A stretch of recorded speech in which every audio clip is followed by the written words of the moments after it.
savez, il y a un gros transfert d'argent qui va se faire en réalité dans les générations actives, en réalité, selon les générations des baby boomers. Il y a certaines évaluations qui sont faites, il y a sondages et ainsi de suite. Donc, pour les personnes qui ont 50 ans et plus, je suis à 1 an de ça, il a été vérifié que 20 de ces personnes de 50 ans et plus n'ont pas de testament présentement. C'est quand même un impact. Donc, n'hésitez pas à mentionner à votre client que c'est important d'avoir un testament. Vous savez, pour ceux qui n'ont pas de testament, qu'est-ce que ça peut faire? Mais que ceux qui en ont un n'est pas nécessairement à jour. C'est pas toujours évident d'essayer de garder un testament à jour. Donc, c'est quand même tout un impact. Mais à ce niveau-là, puis vous allez voir pourquoi justement je parle de testament. Le fait qu'il y a, selon une étude, qu'entre les années 2016 et 2026, c'est peut-être un petit peu plus, 1 000 milliards, donc la traduction a été faite de cette façon-là. En anglais, c'est 1 trillion, sera transféré justement à la génération X puis à la génération du millénaire. Donc, il y a plusieurs personnes qui ont des corporations, ils ont des sommes d'argent phénoménales, parce que vous savez qu'il y a une certaine richesse à ce niveau-là, dont va y avoir le transfert. C'est une des raisons pourquoi on parle de l'intergénération. Ça vous donne une occasion d'en discuter avec vos clients parce que c'est quelque chose qui va être vraiment important au niveau du Canada dans ce genre de transfert d'argent-là. Je vais accélérer un petit peu là, parce qu'on a perdu quelques minutes. Donc, c'est pour ça que je vous parle de la stratégie intergénérationnelle. C'est justement une façon fiscale avantageuse pour les personnes que je vous ai mentionnées, les personnes de 55 ans et plus à peu près. Là. Il y a peut-être des gens un peu plus jeunes qui ont une certaine richesse, qui sont déjà arrivés à la période de retraite. Donc, encore une fois, ce transfert au niveau des générations futures pourrait normalement être utilisé de façon c'est-à-dire le produit avec un produit vie permanente. Donc, ça peut être une vie universelle ou ça peut être une vie entière. C'est sûr que je vais faire un focus sur la vie entière. Puis, je vais vous expliquer dans les diapositives suivantes, dans quelques diapositives, pourquoi la vie entière est un produit avantageux à ce niveau-là. Donc, juste, Alex, je sais pas si tu es là, mais s'il n'y a pas de problème, dis-moi rien. Mais si, exemple, c'est pas assez fort ou quoi que ce soit, des fois, j'entends pas si le son est assez est Parfait. adéquat. OK, parfait. Donc, à voir si j'ai arrêté dehors avec les oiseaux. Donc, c'est ça, c'est l'occasion qui se présente, c'est pour justement répondre à ces besoins-là. L'assurance vie entière est un produit quand même très profitable du fait que, ben, vous savez, dans une vie entière, le pire qui pourrait arriver, ce serait d'avoir 0%.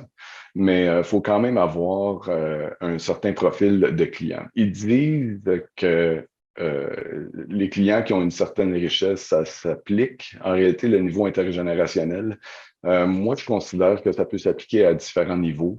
Ça serait juste de voir en réalité les détails de ce client-là. Donc, les clients qui seraient dans ce profil-là, c'est ceux qui ont un actif suffisant, donc qui ont plusieurs placements, préféreraient peut-être partager ces placements-là. Vous savez, un certain montant à un moment donné, avec l'intérêt et ainsi de suite, il y a des portions qui sont taxables.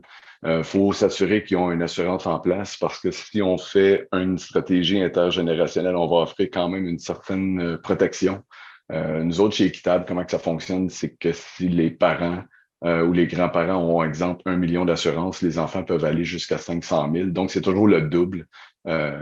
Donc, c'est quand même important qu'ils aient une assurance en place. Il y a certaines situations qui peuvent être expliquées du fait que les personnes ne sont pas assurables. Puis, il y a certaines stratégies, ben pas vraiment stratégies, il y a certaines, comme je dis, façons de démontrer la raison pourquoi ce type d'assurance-là est prise et ainsi de suite. L'avantage de cette option-là d'intergénération, ça serait justement de réduire les impôts parce qu'il y a un montant qui est utilisé de leur placement et ainsi de suite pour pouvoir faire l'achat d'assurance vie. Pourquoi on utilise une personne qui est un peu plus âgée? Donc, dans une intergénération, il va y avoir trois niveaux qui vont être appliqués. Il va y avoir grands-parents, parents et enfants. Donc, justement, le fait que le grand-parent deviendra le payeur et propriétaire initial, ça lui permet de garder le contrôle sur la situation ou sur la stratégie qu'on va appliquer. Justement, ça répète un petit peu là, la stratégie intergénérationnelle c'est une façon efficace de transférer le patrimoine aux générations futures. Comme j'ai dit, en gardant le contrôle, ça va permettre des économies d'impôts grâce à la croissance fiscale avantageuse dans un produit d'assurance. Donc, vous savez, tant que l'argent reste dans un produit d'assurance, reste à l'abri de l'impôt. Ça permet aussi de faire le transfert de propriété parce qu'il y a certaines règles qui s'appliquent, dont la règle 148.8 sur la loi de l'impôt, qu'il y a la possibilité de faire le transfert vers d'autres générations sans impact fiscal. Puis, encore une fois, selon les bénéficiaires désignés, ça changera quand ça permettra justement de faire cette possibilité-là. Juste regarder le temps. Je dois vous demander, en passant une petite parenthèse, vers 10h30, je vais vous demander d'aller dans le chat, d'inscrire votre nom et votre numéro de l'AMF, justement parce qu'on demande une confirmation que vous n'êtes pas endormi par ma présentation. Alors, à peu près dans 15 minutes, je vais demander cette information-là. Le client potentiel, comme j'ai mentionné, il y a peut-être 2, 3 diapositives. C'est quelqu'un qui a une valeur nette élevée. Encore une fois, je pense que le côté intergénérationnel peut s'appliquer de différentes façons. Puis autant Carlo et moi-même peut vous aider dans des situations comme ça. Donc, n'hésitez pas s'il y a, suite à cette présentation-là, peut-être des clients potentiels, n'hésitez pas à communiquer avec nous, puis ça va faire un plaisir de vous aider à ce niveau-là. Faut qu'il y ait quand même une certaine épargne retraite parce que la personne arrivée à la retraite et ainsi de suite ne pourrait pas dire, moi, je prends tous mes revenus et je décide de tout investir dans un projet d'intergénération. Il faut s'assurer qu'il soit capable de subvenir à ses besoins pour les prochaines années à venir, durant les années qu'il est à la retraite. On dit quand même la maximisation des cotisations réelles. Donc, quand je dis déjà sur les 3 points, ça vous dit, OK, le client, il faut vraiment qu'il soit dans une certaine catégorie de richesse. Mais il y a plusieurs façons de justement démontrer cette possibilité-là. C'est un peu ce que j'ai dit déjà, c'est qu'il détient un actif qui n'est pas nécessaire au maintien de son style de vie et a déjà certaines protections d'assurance vie et maladie grave sur lui et sa conjointe. Les options de transfert, en réalité, de patrimoine, bon, il y a 2 options qui sont indiquées ici. Vous savez, il y en a qui utilisent des intégrés au testament. Une assurance vie intégrée à un testament n'est pas nécessairement avantageux parce que les créanciers ont justement un droit. Donc, s'il y avait une situation que les créanciers devaient se rembourser d'une façon quelconque, le produit d'assurance vie serait inclus dans le testament. Et j'ai déjà entendu des histoires, peut-être vous aussi, des histoires où est-ce que le fait que l'assurance vie est incluse au testament, au niveau d'informations bénéficiaires et ainsi de suite, il peut avoir un certain retard de traitement. Donc, nous, on sait quand même, à travailler dans le monde de l'assurance vie, c'est toujours plus avantageux d'avoir le bénéficiaire indiqué dans la proposition, c'est-à-dire dans le contrat d'assurance vie, puisque ça ne fait pas une intégration au testament, donc peut être réglé beaucoup plus rapidement. Fait que disons que l'option 1 pour nous, plus ou moins, mais une façon simple, une façon efficace, ça serait justement d'utiliser le produit d'assurance vie en tant que bénéficiaire, propriétaire et ainsi de suite. Donc, pendant que le client est en vie, qu'est-ce qu'il y en est par rapport à l'intérêt généré par les placements? Est-ce que c'est imposable? La réponse est oui. Les dividendes générés par des actions ou dans des portefeuilles de titres boursiers, ça vous indique justement à droite quel est le côté imposable ou non. Donc, la réponse est oui. Les gains capital réalisés, même chose. Donc, et après le testament, le gain en capital réalisé, c'est justement la même chose, c'est que tout deviendra imposable à ce moment-là. Fait que le but du transfert intergénérationnel en utilisant l'assurance vie, c'est justement d'avoir des réponses négatives par rapport à ça.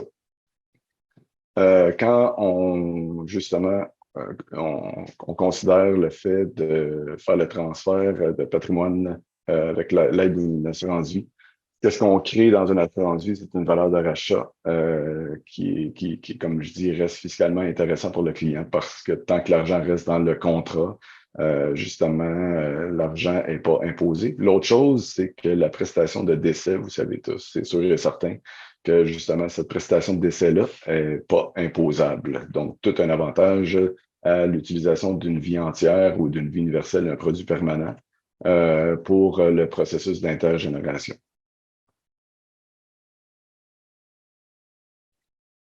Donc, juste pour en résumer, qu'est-ce qu'il y en est? C'est la stratégie de base, c'est le client qui souscrit un produit d'assurance vie sur la tête de leur enfant ou d'un petit enfant. Donc, cette façon-là ça permet justement de créer cette intergénération-là. C'est placement imposable. Qu'est-ce qu'il va faire? C'est qu'il va utiliser soit l'intérêt ou une partie de ces montants-là pour pouvoir faire l'achat du produit d'assurance.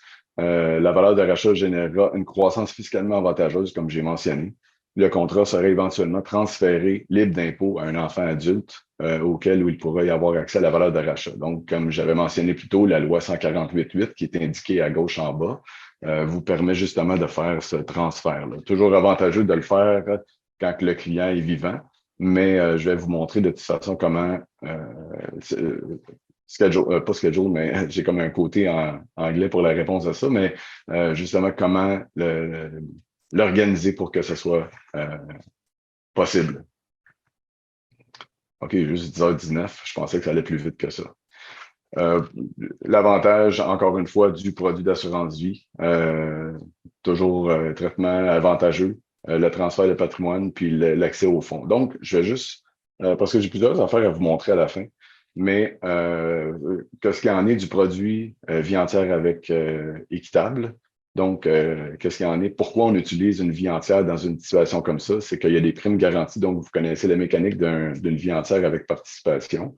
Prime garantie, des valeurs de rachat garanties. Si des fois, il y a déjà des conseillers qui m'ont demandé est-ce que c'est possible de démontrer une vie entière avec 0% de barème de participation? La réponse est oui, c'est simplement de regarder les valeurs de rachat garanties, le capital d'essai. C'est une façon de le voir. Et prestation de décès garantie. Puis, encore une fois, pourquoi une vie entière? Pourquoi une vie entière avec participation? Des fois, pour une minime différence, il y a des participations qui sont créditées à chaque année. Puis, une fois que la participation est créditée au contrat, qu'est-ce qu'il y en est? C'est qu'elle est acquise. Donc, justement, ça permet d'avoir, en tout cas, des fois, je l'explique de façon que ça fait un reset. C'est comme on dit maintenant, voici ton nouveau capital d'essai, voici ta nouvelle valeur totale. Donc, encore une fois, le fait que la participation est créditée, c'est tout un avantage dans un produit vie entière. Il n'y a pas, vous savez, dans la vie universelle, qu'est-ce qu'il y en est? S'il y en a qui me demandent est-ce que c'est mieux une vie entière avec participation ou une vie universelle? Ben, en réalité, une vie universelle, il y a une certaine règle au fait qu'il y a un profil de l'investisseur qui normalement devrait être fait avec les clients toutes les années pour s'assurer que les choix de placement sont les bons. Mais au niveau de la vie entière, on n'a pas cette situation-là parce qu'on a 12 personnes chez Équitable qui s'occupent de l'investissement pour le compte de participation. Donc, c'est à la responsabilité de la compagnie pour justement s'assurer que le retour est au maximum. Puis, encore une fois, c'est pas tout le monde qui pense ou, exemple, qui sait qu'il y a une possibilité d'accès d'argent à la vie entière avec participation. Il y a un document super intéressant si vous allez sur Equinet. Le document s'appelle 1798, donc 1798. C'est un document qui a été fait pratiquement pour moi parce que j'ai tellement parlé dans le passé de l'accès d'argent en réalité dans une vie entière avec participation. Ça vous montre 3 colonnes, c'est des questions simples que le client pourra se référer. C'est vraiment un document fait pour le client. Et ça vous montre qu'il y a 3 accès d'argent, qui est le retrait, il y a justement l'avance avec équitable, puis il y a le collatéral qui peut être établi pour pouvoir avoir accès à cet argent-là. Ça, c'est probablement pour ceux qui ont déjà vu mes présentations dans le passé, si on recule quasiment jusqu'à 2011 quand j'ai commencé. C'est probablement le graphique que j'aime le plus. Qu'est-ce qu'il y en est de ce graphique-là? C'est la mécanique d'un compte de participation. Il y en a qui pensent que le rond participation, quand on parle de barème de participation qui va changer au 1er juillet dans moins d'un mois, en réalité parce qu'on est présentement à 6,05. Il y en a que la bulle participation pense que c'est le barème de participation qui s'applique là. Il y en a d'autres qui pensent que c'est l'ensemble des bulles. Vous savez que c'est un barème, donc c'est une information qui est utilisée pour pouvoir générer la formule pour chacune des polices. Donc, c'est un barème de participation. J'ai déjà fait certaines présentations sur le fait que même si un barème de participation réduit, ça ne veut pas nécessairement dire que les valeurs seront réduites parce qu'il y a tout le temps un ajustement qui est fait continu par les gestionnaires du compte de participation. Donc, encore une fois, il faut voir qu'est-ce qu'il y en est de la mécanique, qu'est-ce qui est à 12 heures, donc les titulaires de contrat payent une prime. La prime, c'est un actif au compte de participation. Vous avez aussi les placements et les avances sur contrat qui est un actif. Équitable a toujours un taux plus élevé pour les avances. Donc, le fait que notre barème de participation sera 6,25 à partir du 1er juillet, notre taux d'avance va être à 6,5. Donc, il y a un 0,25 qui est crédité en réalité au compte de participation et redistribué aux participants. 3 sorties d'argent. Impôts frais, c'est une minime portion. Il y a les déchéances, mais tout le monde aime leurs produits équitables. Donc, en réalité, tout le monde ne cancelle pas leurs produits. Il y a la mortalité qui s'applique tout le temps. Puis, à ce moment-là, on fait le calcul final qui est approuvé et versé justement aux participants de produits. Une des différences avec les autres compagnies, nous, on est privé. Il y a des compagnies qui sont publiques, Sun Life, Canada Vie, et ainsi de suite. Donc, il y a une bulle supplémentaire pour eux qui est à peu près 2,5 du compte de participation qui est entre la mortalité et la participation finale versée. C'est justement, étant donné que sont des actionnaires, ont un droit de retour sur ça. Nous, on n'a pas justement ça. Si on a à parler d'un compte de participation, on peut parler d'un compte de participation beaucoup, je ne peux pas dire beaucoup plus pur, mais disons plus pur que les compagnies qui sont publiques. Qu'est-ce qui est intéressant du compte de participation du produit vie entière? Vous voyez la ligne bleue, qui démontre une certaine stabilité. C'est justement l'historique de notre barème de participation.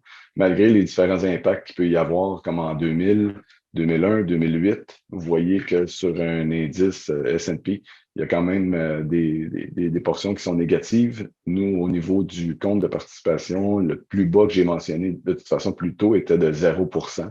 Puis même depuis, j'ai eu confirmation là, que depuis 1936, vous pensez qu'il y a eu des guerres, la guerre 39-45, la guerre Vietnam, les crashs boursiers, et ainsi de suite. Depuis 1936, Équitable a toujours versé une participation aux participants, aux propriétaires de police vie entière avec participation. Donc, c'est quand même une évaluation qui est faite sur un long terme. Donc, c'est pas nécessairement s'il y avait un impact comme ce qui est arrivé à 2008, pas nécessairement un impact négatif instantané sur le barème de participation, puisque c'est un calcul qui est fait à long terme. Nous, chez Équitable, en tant que mutuelle, on est justement capable de faire un focus à long terme parce qu'on n'a pas de pression des actionnaires. Comment ça fonctionne en réalité, la stratégie intergénérationnelle?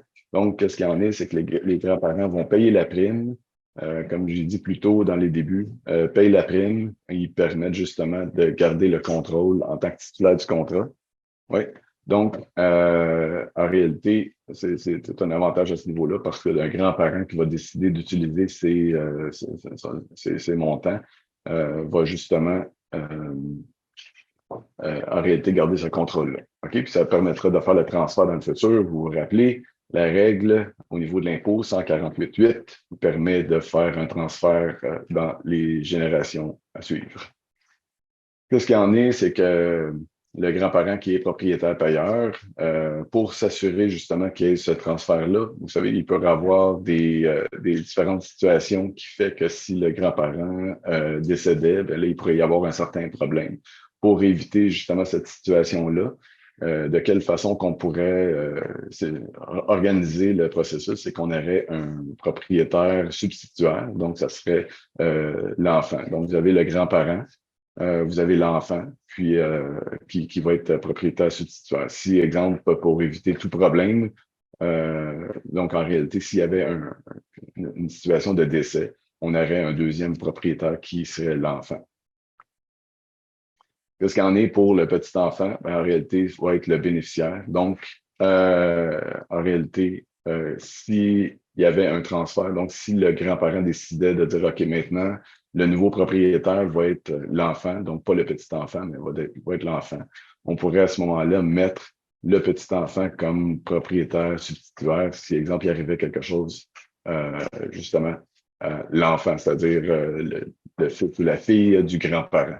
ça commence à être complexe, mais ça ne l'est pas pantoute. Donc, juste penser grands-parents, propriétaires, titulaire initial, avec le parent de l'enfant qui va être titulaire, subtitulaire, puis en réalité, le petit enfant qui va être bénéficiaire. Un tableau qui résume ça, justement. Donc, transfert du patrimoine, vous voyez la personne assurée, qui est l'enfant. Donc, c'est l'enfant ou, exemple, le petit enfant. Le titulaire ou payeur. Puis si, exemple, c'est un tableau que vous désirez avoir parce que vous l'utilisez dans vos présentations, il n'y a pas de problème, je peux vous le faire parvenir. On l'a en français et en anglais. Donc, titulaire ou payeur initial, grand-parent. Puis après ça, le titulaire, subtitulaire, ça va être l'enfant adulte, donc l'enfant du grand-parent. Puis à ce moment-là, vous pouvez aussi l'organiser que c'est excusez, puis le bénéficiaire, des fois j'entends des bruits, mais le bénéficiaire, en réalité, ça va être le petit enfant ou petits enfants. Puis à ce moment-là, pourra justement permettre de faire le transfert de un à l'autre. Qu'est-ce qu'il y en est? Donc, l'importance, c'est de garder ça simple, conserver le contrôle, donc que ce soit le grand-parent, le parent, parce qu'en réalité, ce qu'il y en est, c'est que lorsque le grand-parent décidera justement de faire le transfert, il faut s'assurer que l'argent qui a été utilisé pour faire l'achat du produit d'assurance, à ce moment-là, soit pas dépensé de façon immorale. Donc, c'est certain que, exemple, c'est important de garder son certain contrôle sur les montants qui ont été investis, parce que normalement, même si je l'ai dit, c'est pas nécessairement une clientèle qui a une certaine richesse, mais exemple, on ne voudrait pas avoir des situations où est-ce que les grands-parents deviennent vraiment mécontents par rapport à cette stratégie-là. Donc, le titulaire original par rapport au titulaire subtitulaire, il doit agir à titre de protection. Donc, le titulaire original décède, c'est ce que je vous ai dit, le titulaire subtitulaire prendrait le contrôle du contrat. Donc, c'est l'avantage. C'est important de l'indiquer de cette façon-là quand vous remplirez la proposition. Puis, le transfert de propriété s'effectuerait directement et ne passerait pas par une fiducie ou une succession. Donc, il faut aussi penser que si on ne pourrait pas nécessairement faire titulaire le grand-parent, puis titulaire subtitulaire l'enfant. Qu'est-ce qui arriverait, c'est que on serait obligé d'appliquer quand même une fiducie. Donc, dans cette stratégie-là, c'est important de savoir ou de connaître s'il y a des parents ou pas. Puis encore une fois, s'il y avait une situation que vous devez en discuter, moi et Carlo seraient disponibles pour pouvoir vous aider à ce niveau-là. Donc, la valeur de rachat pourrait être pour l'enfant adulte ou le petit enfant. Donc, l'enfant adulte pourrait l'utiliser comme revenu de retraite complémentaire ou le petit enfant pour le financement de ses études. Ça pourrait être une mise de fonds sur une maison, démarrer une entreprise et ainsi de suite. La valeur puis quand on assure le petit enfant, la valeur de rachat serait utilisée pour les petits enfants. Donc, justement, la même chose, études et ainsi de suite. OK? J'arrive à l'étude de cas. Alex, j'arrive à justement 10h30. Puis, je vous dirais d'aller dans le chat à ce moment-là. Puis, même si ça ne dérange pas, là, je peux vous laisser comme une minute. Donc, ça serait d'aller dans le chat, inscrivez votre nom avec votre numéro de l'AMF. Inscrivez pas un numéro de police. Des fois, il y en a que c'est ça qu'ils font, puis ça font. C'est comme ça, je suis obligé d'en faire la recherche. C'est pas vraiment avantageux. Donc, je voulais juste pas tout à fait une minute, là, mais quelques secondes pour justement entrer ces informations-là. Donc, merci. Je vais continuer pour la portion étude de cas. En réalité, je vais vous démontrer tout ce que je vous ai raconté. Je vais vous montrer sur un cas fictif de quelle façon ça fonctionnerait. Puis, je vais quand même terminer sur deux de mes stratégies que moi, j'aime démontrer au niveau de l'intergénération. Possibilité de le faire dans des illustrations très simples. Donc, encore une fois, on va y aller. Il y a Linda, une grand-maman. Elle veut faire un don qui assure une sécurité financière à sa famille. Qu'est-ce qu'il y en est? Bon, le diapo est tombé. OK. Elle a 65 ans. Elle a pris récemment sa retraite. Elle a une valeur assez élevée. Elle planifie quand même sa retraite. Elle regarde de quelle façon toutes les choses pourraient être organisées. En plus, elle a récemment eu un héritage d'un actif très important, donc elle n'a pas besoin pour son style de vie. mais elle est préoccupée par l'impôt qui pourrait gruger une partie de ses placements imposables. Et elle a déjà comblé tous ses besoins d'assurance. Donc, elle était assurable à ce moment-là. Elle a déjà peut-être des assurances du passé. La situation, la fille de Linda, donc Nicole, a récemment donné naissance à Liam, le premier petit enfant de Linda. Linda veut partager son patrimoine avec Liam pour s'assurer que ses besoins seront comblés au fur et à mesure qu'il grandira. Son actif est actuellement détenu dans des placements imposables. Linda, justement, souscrit à un contrat d'assurance bâtisseur de patrimoine Equimax. OK? Liam sera la personne assurée. Qu'est-ce qu'il y en est? C'est que Liam est à l'âge quelques mois, c'est vraiment pas dispendieux, donc on peut quand même acheter une certaine portion de protection. Il va avoir un dépôt annuel de 20 000 pendant 10 ans. Puis, on va réaffecter l'argent de ses placements imposables pour justement payer cette prime-là. Elle conserve le plein contrôle parce que justement, elle est propriétaire payeur de son contrat pendant qu'elle est titulaire du contrat.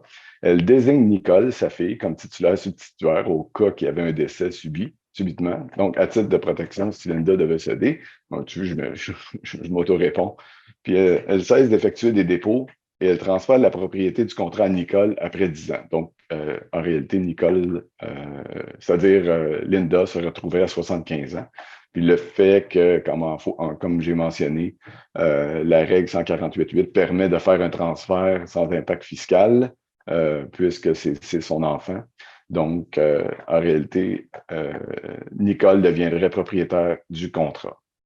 Mais durant les années 10, les 10 années, en réalité, Linda a toujours gardé le contrôle sur l'argent qui est investi dans cette protection-là. OK?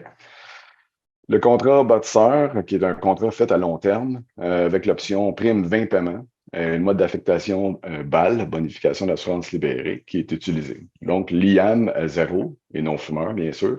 Initialement, une protection de 1 267 000. Je vous ai expliqué l'histoire du double.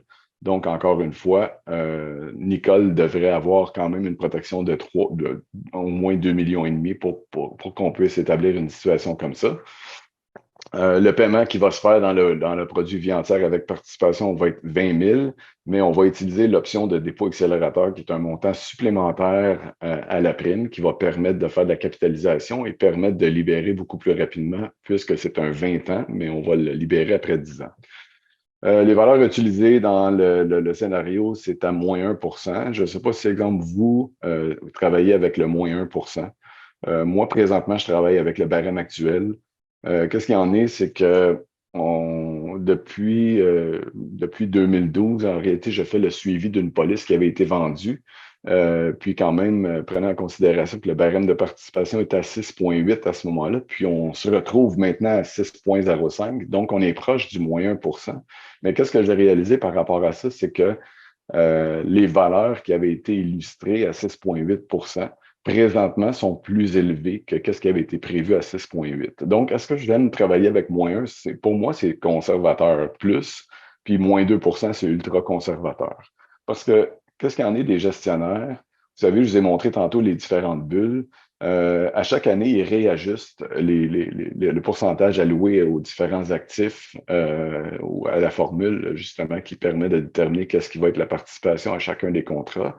Donc, ils vont réajuster pour s'assurer d'avoir le maximum. Donc, ça peut être une augmentation au niveau de le placement, ça peut être une augmentation au niveau de la mortalité, diminution, les personnes, en tout cas, il y a justement différents, ça c'est comme un autre cours que je suis en train de vous parler, mais justement, il y a une réaffectation des pourcentages dans la formule. Donc, pour moi, moins 1 ça fait quelque temps que je ne regarde pas vraiment le moins 1 parce que je trouve qu'exemple, il y a un côté peut-être un petit peu trop conservateur de mon côté. Donc, encore une fois, le fait qu'on fait une libération des primes à la 10e année, est-ce que c'est garanti? La réponse est non. C'est tout dépendant de ce qui va arriver. Vous savez, s'il y avait le 13 000 qui est payé avec le 6 894 en ODA, qu'est-ce qu'il y en est? C'est que si le 6 000 n'était pas payé durant toutes ces 10 années-là, peut-être que le contrat ne se libérera pas la 10e année. OK? Puis encore une fois, il y a toujours l'histoire du barème de participation qui a un impact. Mais pour comme je vous ai mentionné, le moins 1, moins 2%, des fois pour une certaine protection, de dire moins 1%, est-ce que le contrat est capable de libérer à la 10e année? Puis la réponse, si elle est positive, c'est assez conservateur. Donc, de cette façon, on va créer en réalité une illustration en utilisant le bâtisseur. Donc, la fille Nicole, qui est la deuxième génération, il y avait Linda initialement, elle va assumer la propriété de Linda après 10 ans. Elle va avoir accès à la valeur de rachat. Okay? Le petit enfant Liam, qui est la troisième génération, lui aussi va assumer éventuellement la propriété du contrat. Donc, Linda, qui était propriétaire payeur, cède le contrat à Nicole, Nicole qui devient propriétaire. Puis, exemple, le propriétaire substituaire à ce moment-là pourra être l'enfant à un certain moment donné.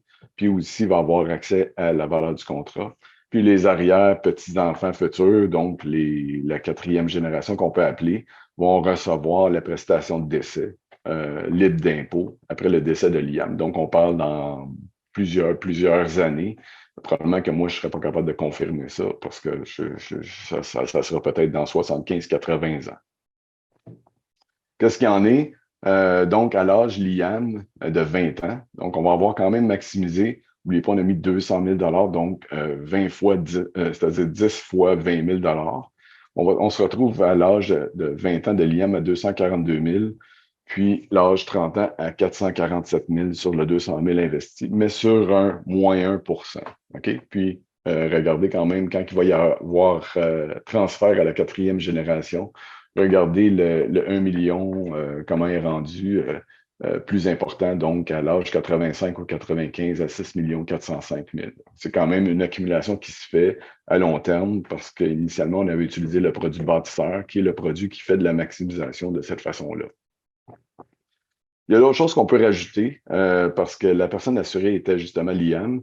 On peut ajouter l'option d'assurabilité garantie. Qu'est-ce qu'il y en est? C'est que ça donne un droit d'assurance, droit d'assurabilité en réalité à des âges spécifiques.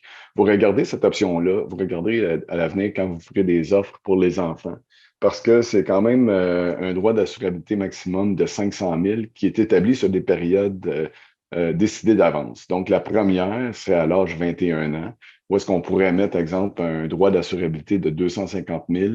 Puis la prochaine étape, c'est l'âge 25 ans, puis après ça, c'est à tous les 2 ans. Mais on ne pourrait jamais dépasser 500 000. Mais comme je vous dis, c'est une option qui est vraiment pas dispendieuse. Des fois, ça coûte comme $1, tout dépendant de ce que vous organisez pour une offre de 500 000 d'assurabilité garantie à utiliser. Il y a toujours le produit maladie grave. Vous savez, c'est un produit que toutes les compagnies essaient de pousser le plus possible. C'est pas toujours évident d'aller avec le côté placement avec un client, avec le côté assurance, avec l'assurance invalidité, avec tout ce qu'il y en est, puis d'essayer de rajouter l'avenant d'assurance maladie grave. La seule chose que je vous dirais, c'est tellement important de le mentionner avec votre client parce que si, exemple, il se fait approcher par un autre conseiller ou en tant que ce produit-là existe, peut-être va être malheureux de ne pas avoir entendu parler de ce produit qui est quand même intéressant. OK, parfait. Donc, ça, c'est une idée, comme exemple, je vous parle quand même du processus intergénérationnel. Vous voyez quand même la mécanique qui s'applique. Mais moi, je suis arrivé avec quelque chose de peut-être un petit peu plus simple. Puis, qu'est-ce qu'il y en est, c'est que je l'ai illustré justement une situation qui pourrait être comme les informations que je vous donne dans cette présentation-là. Moi, j'ai fait une illustration qui pourrait être utilisée de cette façon-là.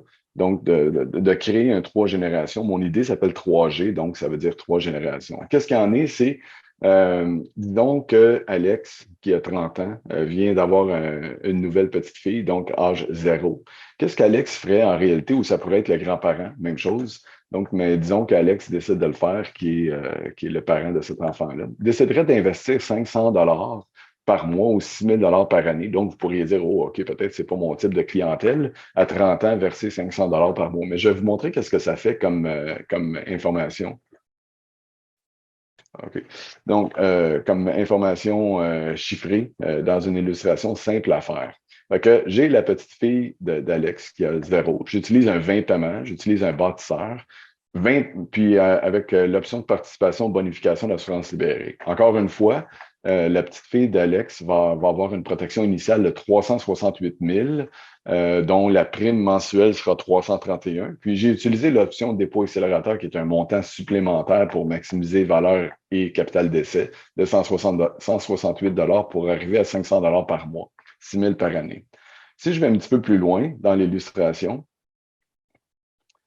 vous allez voir en réalité que le côté garanti, tantôt j'ai dit, est-ce que c'est possible de faire une illustration à 0% barème de participation? C'est justement la portion garantie. Donc, vous voyez que la prime de base, qui est 3 979, requise pendant 20 ans, vous voyez la valeur de rachat garantie, puis le capital d'essai garanti à vie de 368 000. Alex a justement versé 3 900 plus l'option de dépôt accélérateur pour un total de 6 000 va verser ce montant-là pendant 20 ans. Donc, il va avoir quand même investi 120 000 dans un contrat pour sa petite fille. Pourquoi on l'utilise de cette façon-là? Bien, Alex a 30 ans, la petite fille a 0. Il y a quand même un coût différent. Si Alex prenait 368 000 d'assurance, ça serait intéressant, mais aurait probablement un coût totalement différent. Vous voyez la capitalisation qui se fait dans un produit vie entière, 394 000 la première année. Si on regarde après 20 ans, donc la protection de 368 000 au barème actuel, comme j'aime travailler, va déjà être dans les 1 188 000, donc va avoir passé le cap du million, va quand même avoir triplé sur cette période-là. Puis, il faut voir qu'Alex, qui avait versé 120 000, se retrouve, s'il y avait un problème quelconque, avec une valeur de rachat totale de 154 000 après cette période-là. Et ça continue à augmenter. Alex, comme j'ai mentionné, avait 30 ans. Alex va arriver à un moment donné à une période de retraite. Qu'est-ce que j'ai démontré dans cette illustration-là pour faire justement l'histoire de l'intergénération? C'est qu'Alex irait chercher de l'argent pour sa retraite. OK? On n'est pas obligé de le faire de cette façon-là, mais c'est juste pour démontrer comment la capitalisation se fait dans la vie entière et devient intéressante en réalité pour les clients. Donc, verser son 120 000 sur une période de 20 ans va arriver à 71 ans. Donc, Alex, tu es arrivé à la retraite, tu vas te chercher un revenu supplémentaire sur une période de 20 ans de 22 500.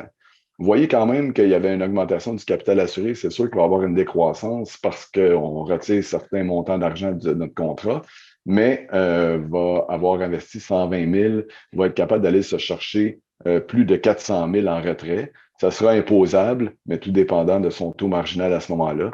Mais encore une fois, il est capable d'aller se chercher, si on l'imposait à 50 parce qu'Alex est devenu riche à ce moment-là, bien, aurait à peu près comme 210 000 si on appliquait un taux marginal de 50 210 000 dans ses poches pour son investissement de 120 000. Donc, Alex a vieilli, est rendu à 90 ans à ce moment-là. Sa fille a toujours gardé plus d'un million de protection d'assurance. Puis le produit va continuer à augmenter. Alex va avoir fait le transfert en réalité, tout en ayant un propriétaire substituaire qui est sa fille. Puis sa fille, elle a tellement aimé voir comment que le produit initial qui avait été acheté par son père a décidé de faire la même chose. Donc, quand elle va arriver à 71 ans, va décider d'aller se chercher aussi des retraits dans sa vie entière avec participation de 40 000 pendant 20 ans de temps. Donc, Alex investit 120 000, elle va se chercher 400, un peu plus que 400 000. Sa fille a toujours plus d'1 million d'assurance après la période de 20 ans. Puis, sa fille va aller se chercher 800 000 en retrait si c'est nécessaire. Puis, fait que là, vous voyez quand même que vous avez 400 000 plus 800 000 qui est retiré, puis la police est toujours en vigueur. Puis, fait que là, sa fille qui est la deuxième génération pour le 40 000. Puis, vous voyez en réalité que la génération des petits-enfants Alex pourrait recevoir près de 2 millions. Donc, quand même, son 120 000 investis, OK, arriverait quasiment à un résultat de 3 millions dans une illustration qui est facile à faire. Ça, je vous dis, en 3 minutes, c'est possible de générer ce type d'illustration-là. Qu'est-ce que je fais souvent? Puis au pire, Alex, je te l'enverrai. Alex, je vois juste ton nom, c'est pour ça que je l'utilise. Puis tu pourras faire parvenir aux personnes qui sont présentes. Je suggère fortement de démontrer ce scénario-là à vos clients. Puis la pire chose qu'ils peuvent vous dire, c'est ben moi, j'ai peut-être pas le budget d'Alex de 500 par mois. La réponse va être quoi? Ben, ça serait quoi ton budget? Si, exemple, tu voulais avoir un scénario comme ça, s'ils vous disent 300 par mois, ben dites-vous que c'est quand même un beau scénario qu'on est capable de monter. OK? Fait que ça serait d'aller chercher justement cette possibilité-là. Est-ce que c'est intéressant? Je vous dis, vous voyez quand même une vie entière après la période de 20 ans, combien qu'on est capable d'aller chercher de l'argent dans un produit comme ça. Là, Je vais retourner à la présentation parce qu'il y a quelqu'un qui fait le même travail que moi en Ontario, puis a décidé de me challenger. Je vais retourner dans la présentation ici. Share. De me challenger avec un quatrième génération. En réalité, se réfère à la présentation que je vous fais. Alex, tu n'es pas obligé de te montrer, mais si, exemple, tu ne vois pas en anglais présentement, tu me diras. Donc, c'est justement la même mécanique. C'est que depuis février, on a une nouvelle option qui est disponible dans le logiciel. Puis qu'est-ce qu'elle a fait en réalité? Puisque j'avais partagé mon illustration de 3 générations, elle a décidé de me partager cette idée-là. C'est justement que la grand-mère qui a 55 ans est propriétaire et bénéficiaire. Qu'est-ce qu'elle va faire? C'est qu'elle va payer la prime de 20 000. Donc, on revient un peu à la partie de la présentation. Puis, le père de l'enfant, donc on pourrait appeler Alex, est propriétaire substituaire, bénéficiaire. Puis il va justement prendre la police à l'année 31. Puis la petite fille, Alex, à âge 0. Donc c'est une future propriétaire contingente, puis donc va pouvoir utiliser cette police-là à l'âge 61. Puis là, à ce moment-là, les bénéficiaires futurs, ça sera les petits-enfants. On a pris quand même le bâtisseur, excusez si c'est en anglais, le bâtisseur, 10 paiements. Donc, on utilise bonification d'assurance libérée. Puis, on va faire un changement du barème de participation, pas du barème de participation, de l'option de participation à l'année 15 en argent. Fait que, initialement, l'enfant va avoir une protection de 918 000. OK? Puis, on va voir dans ce scénario-là qu'est-ce qu'il y en est. C'est que donc, toute la mécanique se fait. La grand-mère paye 20 000 pendant 10 ans. Puis là, elle va avoir quand même investi 208 000. Mais vous regardez que dans l'illustration, qu'est-ce qu'on est capable de faire? C'est qu'à partir de la 15e année, OK, on a gardé pendant 14 ans l'option de participation, bonification d'assurance libérée. Puis on a la possibilité de changer, justement. Donc, il y a un petit crochet qui est en dessous de l'option de participation qui dit changement à argent. Quand on fait justement cette capitalisation-là dans la vie entière sur une période de 14 ans, ça arriverait on ferait cette option de ce changement d'option de participation. Puis la grand-mère pourrait recevoir 10 635 de la participation. Quand on fait un changement euh, de, de, de type de participation, en réalité, qu'est-ce qu'on fait? C'est qu'on va niveler le capital assuré atteint. La valeur de rachat totale va rester la même. C'est juste que la participation est payée à chaque année au client ou à la cliente à ce moment-là. Donc, la grand-mère va recevoir à l'âge 70 ans 10 000, 11 000 et ainsi de suite, OK, jusqu'à l'année 30, donc de l'âge 70 à 85. Puis, justement, son garçon va faire la même chose, à continuer à recevoir, justement, parce il est propriétaire substituaire, il va avoir un transfert de police, va continuer à avoir la participation de 18 000 et ainsi de suite. Puis, pour la deuxième génération, puis la troisième génération, qui est la petite fille d'Alex, va continuer à recevoir, regardez, à l'âge 61 ans, 27 000 et ainsi de suite. Qui fait quand même un total, si je vous résume tout ça, c'est beau le tableau à droite. Mais si on regarde payé en argent en réalité à partir de l'année 15, la grand-mère va avoir reçu pour son investissement de 200 000, 233 000. Le père, en réalité, notre Alex, de l'âge 61 et à 90, va avoir reçu 685 000. Puis l'enfant d'Alex va avoir 1 409 000 qui va y avoir été donné par la participation tout en gardant quand même une protection nivelée à ce moment-là. Donc, c'est quand même quelque chose qui est intéressant. Tout ça va avoir un total de 2 300 000 qui va avoir été versé dans les 3 générations. Il ne faut pas oublier que pour la quatrième génération, c'est-à-dire les bénéficiaires de la petite fille à Alex, de la fille à Alex, c'est-à-dire, va recevoir 1 558 000. Fait que quand même, tout ça pour voir qu'une vie en serre est un produit incroyable, en réalité, là, à générer de l'argent pour les personnes qui souscriraient à ce type de produit. Euh, C'est sûr que des fois, je me dis la présentation est comme longue, il y a beaucoup d'informations, c'est comme de vous lancer différentes informations par rapport à cette stratégie-là.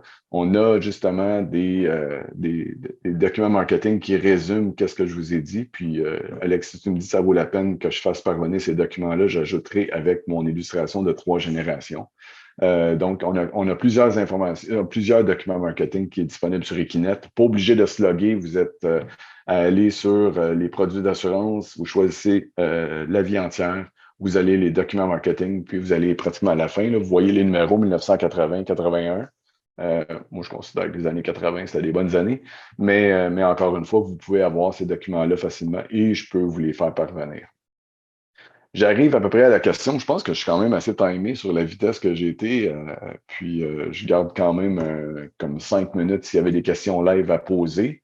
Mais sinon, comme je vous ai mentionné plus tôt, en espérant que vous avez rempli l'information au chat, j'espère que ça vous a permis de soit que vous connaissiez, que ça vous a donné des outils supplémentaires par rapport à ça. Je continue à parler, mais juste, j'imagine, je dois me taire pour voir s'il y a des questions quelconques. Mais encore une fois, moi, je réitère le fait que moi et Carlo sommes là pour pouvoir vous aider si, exemple, il y a des situations qui pourraient se présenter pour ce type de clientèle. Alex, tu peux m'aider si ça te prend.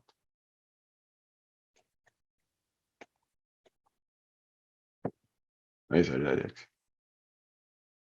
Je t'entends pas, t'es mute. Comme Stacy a dit, Ouais, t'es muette. je suis là. Avais-tu vu des questions dans le chat ou Non.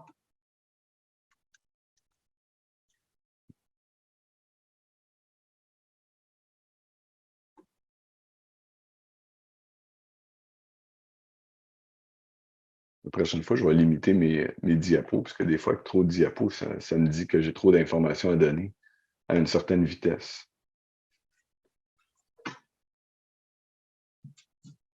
J'imagine, Alex, parce que Iman Kila avait demandé est-ce que c'est possible d'avoir accès à la formation enregistrée? Ah, ok, t'as répondu oui, j'enverrai le lien dans une semaine.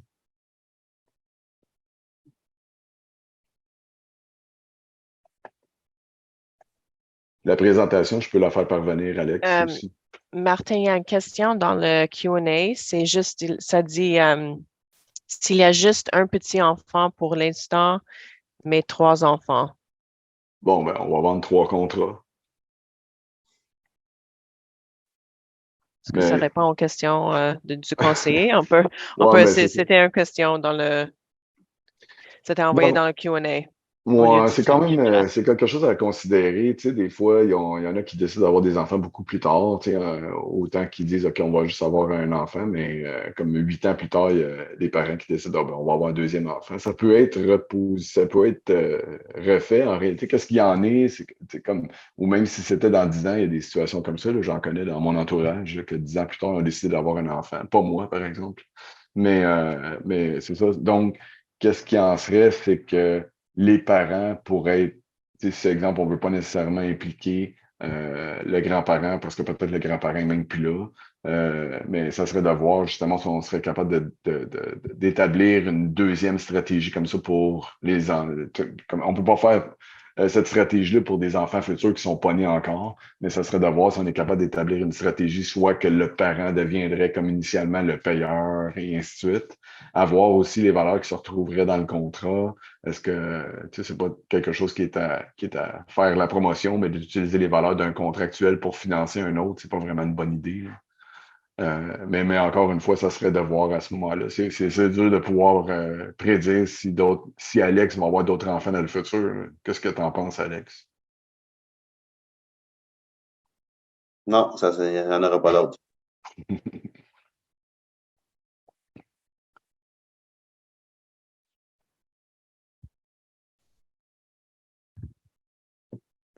Moi, OK, c'est juste, il demande encore pour la présentation est enregistrée. Alors, dans à peu près 1 semaine, je peux envoyer le lien à tout le monde. Si ça te va, Martin. Je pense, comme à chaque fois que c'est visualisé, c'est comme ça me donne 12 puis Alex, il y a 8, c'est ça? Oui. Puis toi, OK, good. tu as 5, Stacy. Oui. C'est Toi, ça. tu m'envoies le moitié de le Ouais, tien, c'est ça. puis Alexandre aussi, alors je dois faire Ça me fait les plaisir. le C'est profit. ça, Oui, parce que exactement. quand je t'envoie comme la moitié, Stacy, c'est qu'en réalité, je mets ça sur mon expense report, mon Mhm. rapport de dépenses, puis je peux le réclamer. Pas de problème pour moi. Mais s'il y a d'autres questions, des conseils, vous pouvez toujours me les envoyer directement ou Alexandre, puis on peut, ou Martin directement aussi. On peut te répondre si vous pensez à quelque chose d'autre après ce matin. Encore Mais une fois, désolé si on a manqué quelques minutes au niveau technologique Zoom. Nous, à Équitable, on utilise toujours Teams, donc on n'a pas nécessairement des. Zoom, c'est pas notre favori. c'est Bon. pour la sécurité, Monsieur Jolicoeur. Oh, excusez, c'était ici. Merci tout le monde. Merci tout le monde d'avoir été là.